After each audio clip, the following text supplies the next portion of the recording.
If you grew up in Southeast Asia like Malaysia or Indonesia, you probably know these two hitmen. I'm sure their distinctive bald heads make them instantly recognizable. Upin and Ipin has been part of the Southeast Asia as a symbol for tradition, culture, and slice of life in a Kampung Durian from Malaysia. The program was originally aired on September 14, 2007 on TV9 as a Ramadan special.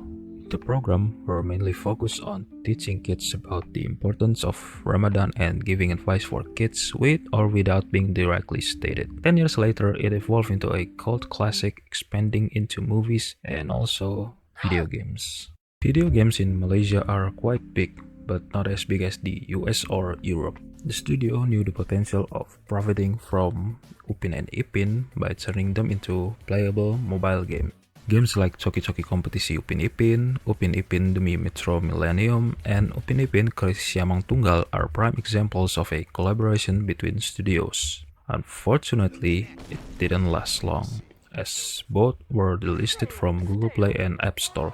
Some people speculate that it is due to poor reception and outdated visuals, as it looks arguably half-baked. Why the long face? I fear that you were previously acquainted with this vessel. Well, that is most unfortunate, for he is dead. As for his flesh, he gave it to me. Fortunately, the announcement also brings a good news, as they will bring a new Upin Ipin game to console and PC as a collaboration between studios based in Malaysia. It all started when the Malaysian version of EA and Activision announced a new IP based on Upin and Ipin. Development started in 2023 until 2025. They will receive 15 million ringgit or approximately $3 million US. Unfortunately, delay happens. It's mainly because of direction and scope creep. Side note, direction and scope creep usually happens when you put more features into the game than planned, which can be harmful to your project. If they had cancelled the game, I don't think everything else that happened would have been followed. July 17, 2025, the game is released, and it's $40?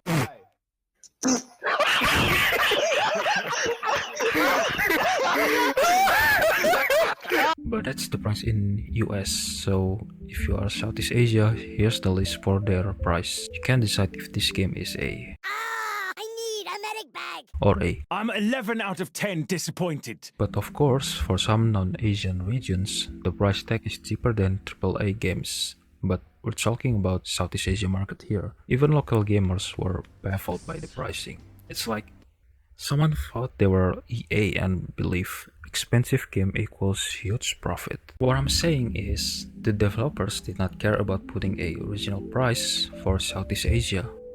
People already compare this to AAA games, and honestly, some AAA titles are slightly cheaper than these two bold frauds.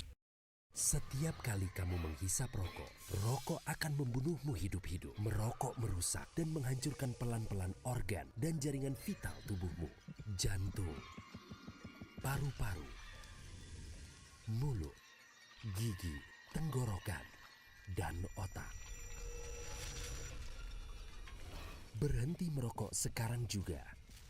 Rokok membunuhmu hidup-hidup. The price. Oh boy, what's up with the price? If I have to guess, they just wanted a quick return in any way possible.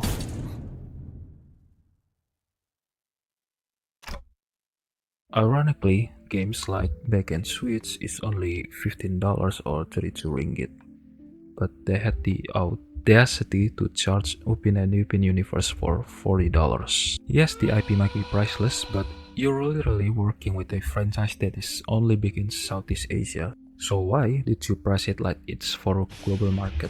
There's no way they missed this pricing step by accident. Unless... After the game was released, someone asked on social media why the game is so expensive. They reply that the price is justified and it's fine if people want to buy another game.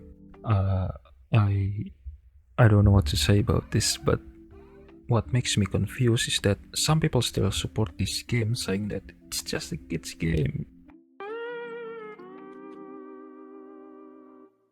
If I were them, I would spend on Barbie and the Magic of Pegasus, Toy Story 3, SpongeBob Beautiful Bikini Bottom, or even Shin-chan.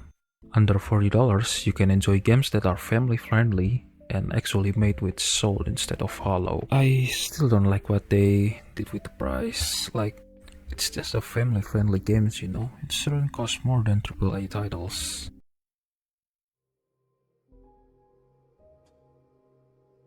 I was trapped here. Had been for what felt like years. Outside reality. What we count as real. I wrote to find a way out. I wrote to master this place. To learn its secrets. Use that knowledge to rewrite my reality. Once upon a time, the dark place was an endless waking dream. I saw visions carried by the ebb and flow of different dream states. They seeped in from the reality beyond. Till I was sick of it. Corruption and madness in the dark city. Twisting what it stole into a nightmare that took shape around me. I had written about him for years. I used them as well. The lies had to feel true for them to become true. Had I always written this way? Even before? Seen things without realizing I was seeing them? Thinking they were mine? Was this what inspiration was for me? People kept saying that the price is justified to pay the devs. Based on the reports I saw, they did not even get paid properly before development started. It's a common tactic in the gaming industry and people still forgive and justify the company. But if workers weren't paid on time or at all, there should be accountability. Dilemma around these layoffs seems to be revolving around a company's inherent instability versus the issue of exploitation. Now, what ethical considerations should game development companies take into account when making decisions about layoffs and potential company restructuring? I think ultimately, at the end of the day, you need to be very upfront with your team. You need to help them understand which part of the value chain you operate in and just how close to the margin you're playing.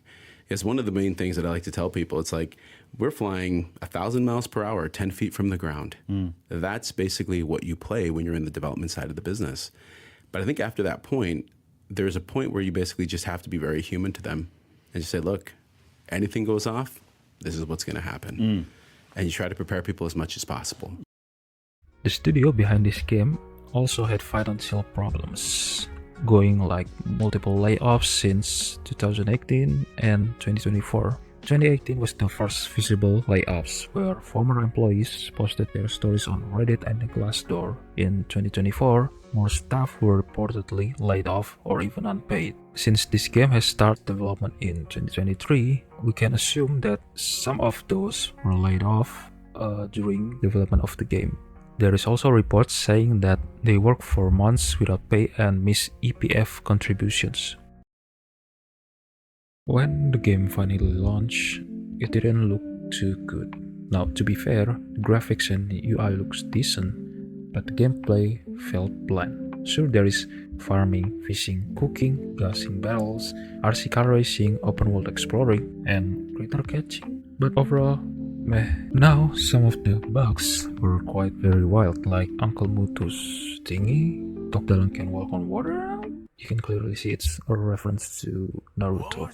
The story felt like a mix of MCU multiverse and JRPG. You start as some regular guy, but out of the sudden you need to collect 7 stones to rescue a character thingy from another timeline.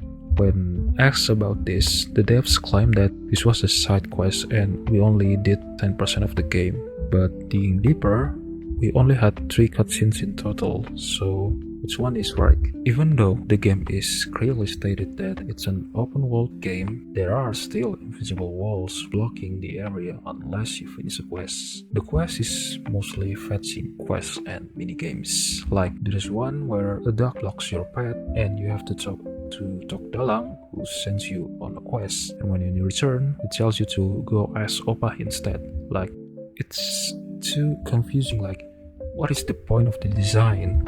People also complain the game should be focused on narrative experience and not minigame simulator. Prior to the release, people were hoping the dev would address the unpaid labor claims. and their response?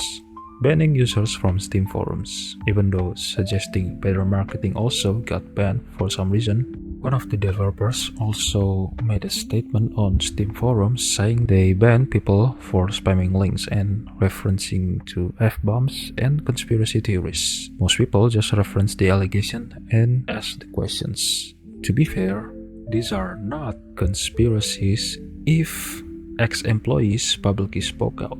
If the devs remain silent, then people are going to assume the worst. Even after the game was released, some staff, according to some internet forums and also Steam forums, were allegedly uncredited. At the time of making this video, the game has mixed reviews. Some people say it has potential, but ironically, they refund the game. So congratulations. Most of positive reviews talk about the visuals. I have to agree, the visuals are nice. But saying that the price is great for a kids game? No, it's not. There are plenty of better kids games out there that cost less and were made with more care. Am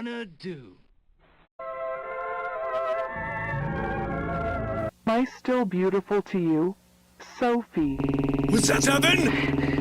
As I dug deeper through the Steam review rabbit hole, turns out many positive reviews were from paid influencers. I tracked their usernames and some were clearly sponsored by the studios. There were many influencers, but a lot of them declined the offer due to NDAs. One user forum discussed that the company expects streamers to stream the game 4 hours a day and give positive feedback based on a list of things the producers have selected. Additionally, they also have to sign an NDA to prevent them from talking bad about the game.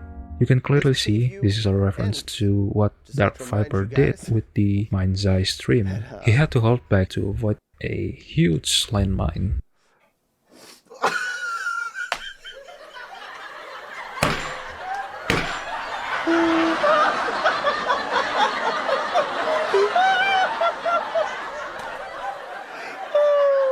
Keep in mind, there is also a new account on Steam that has identical writing pattern, giving positive reviews for the game. This is not the first time a paid review like this happened before, as it has happened to many games before, and I would recommend to check Alien channel talking about this topic. Then there's also the copyright issues. Yes, the copyright. So basically, streamers did what they did best by streaming the game. But unfortunately, the studio doesn't like that and a lot of streamers got copyright strike. One big streamer in particular also speaks out about the copyright strike. Dispute gue intinya gue sampaikan bahwa ya kita streamer, kita beli, kita try to promote the game juga. Dan ini kan lagu-lagunya lagu-lagu banyak yang di ini ya, lagu-lagu yang bukan asli dari kartunnya. Jadi ini nggak ada AdSense-nya guys. Ya bukan masalah AdSense-nya sih teman-teman, bukan masalah AdSense-nya. Gila, bahkan mereka streamernya nggak disupport guys. Maksudnya mereka mau sebutuh uang gitu kah apa gimana gitu guys. Kayak sebutuh uang itu kah dari AdSense yang nggak seberapa. Cuma maksudnya mereka streamer aja yang berusaha promosiin game mereka aja nggak disupport gitu. Itu sih yang agak gue nggak ngerti ya. Due to overwhelming backlash, the animation studio addressed the allegation. Ironically, Malaysian streamer has also reached out to the agency managing the game, saying that this game has a copyrighted content and they should fix it before the game goes live. It can be a huge problem for a streamer. Sebelum saya main game tu lagi, saya dah cakap dah dengan company Upin Ipin tu. Saya bukanlah cakap dengan direct dengan Let's Copet tu. Saya cakap dengan agensi saja yang third party yang deal dengan Upin Ipin tu. Masa 15 hari bulan yang saya first time main game Upin Ipin tu. Saya cakap, actually this game copyright tau aku cakap. Dia akan jadi isu bila streamer-streamer macam Windah ke apa main akan problem. Sebab game ni copyright aku cakap. Saya habis je main game Upin Ipin tu. Saya tengok YouTube saya semua kena copyright. Lepas tu saya terus mesej dorang, actually korang kena release copyright ni kan. Lepas tu dorang pula, dorang first time buat game. Dorang tak tahu macam mana nak release copyright tu. Tapi diorang ni bukan nak ambil kesempatan daripada copyright tu. Diorang tak tahu about copyright. Lepas tu diorang tanya saya, macam mana nak remove copyright tu? Manalah aku tahu, aku pun tak pernah buat game. Jadi saya cakap korang kena fix lah benda ni. How the issue untuk korang remove copyright tu. So end up tak ada, diorang tak buat pun.